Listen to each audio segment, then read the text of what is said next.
Pour commencer, Élise, fais-nous voyager un petit peu. J'ai envie de voyager, envie de quitter cet endroit qui n'est pas le mien, Fais-moi voyager.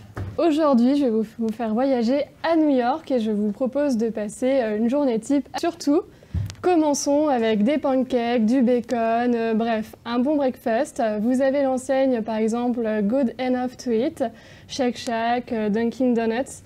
Alors surtout, à partir de 10 € à peu près, vous avez déjà une très bonne assiette. Du café à volonté, contrairement à Paris où on nous sert dans certains endroits 3 € l'expresso x 10 si vous en voulez plusieurs fois. Là-bas, c'est vraiment à volonté. Et pour digérer, vous avez Central Park juste à côté.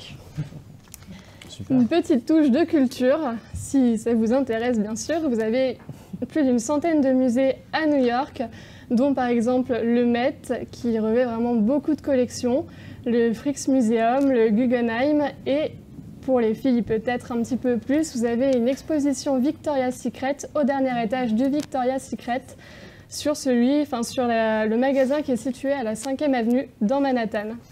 C'est marrant le nom, le Met et Victoria's Secret, c'est pas un rapport avec la drogue, hein, on rassure les spectateurs. Tu confirmes ça du coup? Merci Manu, je vous confirme que cela n'a aucun rapport.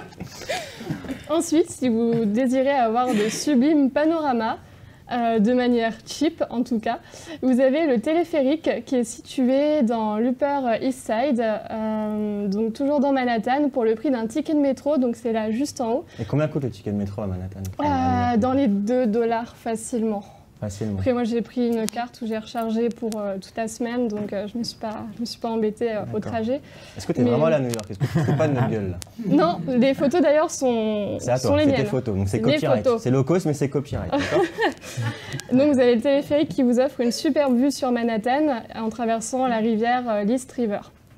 Et ensuite vous avez un petit peu plus loin dans Brooklyn, le One Hotel Brooklyn Bridge, où vous avez un hall magnifique, donc à ma manière, vous rentrez dans l'hôtel, vous prenez l'ascenseur, vous appuyez sur les derniers étages maximum qui vous laissent accéder au rooftop sans badge, même sans être client, ça marche, et vous avez du coup cette vue-là, avec une vue sur tout le sud de Manhattan, le Brooklyn Bridge et la Statue de la Liberté.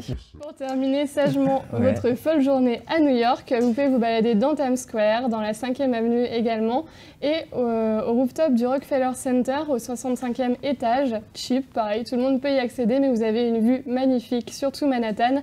Et pour bien terminer la journée, dans le quartier Hell's Kitchen, vous avez un très bon Mexicain, où on risque d'y envoyer Manu.